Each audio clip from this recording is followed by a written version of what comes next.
जय श्री कृष्ण। राधे राधे भक्तों, कैसे हैं आप सभी। तो आइए सबसे पहले जानते हैं कि रमा एकादशी कब है। कार्तिक मास के कृष्ण पक्ष की एकादशी तिथि आरंभ हो रही है 16 अक्टूबर 2025 गुरुवार को सुबह 10:35 से और कार्तिक मास के कृष्ण पक्ष की एकादशी तिथि समाप्त हो रही है 17 अक्टूबर 2025 शुक्रवार को सुबह 11:12 पर। तो ऐसे में 17 अक्टूबर को रमा एकादशी का व्रत रखा जाएगा। इस दिन भगवान विष्णु की विधिवत पूजा का विधान है। यह एकादशी विशेष मानी जाती है क्योंकि यह धनतेरस से ठीक 2 दिन पहले ही पड़ती है। इसे रंभा एकादशी या कार्तिक कृष्ण एकादशी के नाम से भी जाना जाता है। मान्यता ऐसी भी है कि इस दिन व्रत रखने से भगवान श्री हरि विष्णु की कृपा प्राप्त होती है। इसके प्रभाव से व्यक्ति को सभी पापों से मुक्ति मिलती है और मृत्यु के पश्चात मोक्ष की प्राप्ति होती है। आइए जानते हैं रमा एकादशी का शुभ मुहूर्त और पारण समय। तो इस बार कार्तिक मास के कृष्ण पक्ष की एकादशी का व्रत 17 अक्टूबर को रखा जाएगा। रमा एकादशी व्रत का पारण का समय क्या है।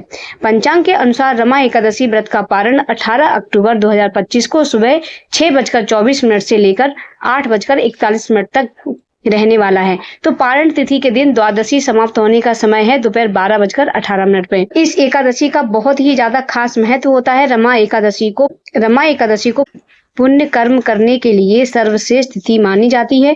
यह भगवान विष्णु के सबसे प्रिय एकादशियों में से एक है। पद्म पुराण के अनुसार जो व्यक्ति सच्चे मन से रमा एकादशी का व्रत करता है उसे बैकुंठ धाम की प्राप्ति होती है। इस व्रत के प्रभाव से व्यक्ति के सभी पापों और जीवन की कठिनाइयों से मुक्ति मिलती है और उसे वाजपेयी यज्ञ के समान पुण्य फल की प्राप्ति होती है।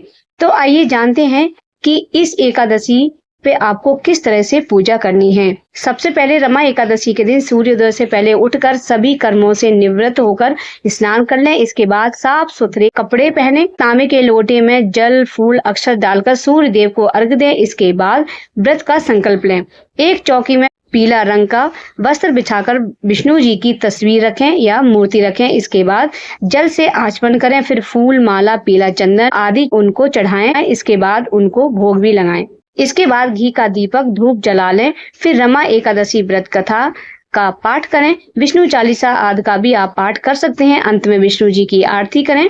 फिर भूल चूक के लिए माफी भी आप भगवान से अवश्य मांगिए। दिन भर व्रत रखने के बाद शुभ मुहूर्त में व्रत का पारण अवश्य करना चाहिए। जब हम एकादशी की बात कर रहे हैं तो पूर्ण फल के लिए हमें एकादशी व्रत कथा सुनना या पढ़ना बहुत ज्यादा आवश्यक होता है। एकादशी की व्रत कथा। एक बार भगवान कृष्ण से युधिष्ठिर ने पूछा, कार्तिक मास में कौन सी एकादशी आती है और इसका क्या फल होता है।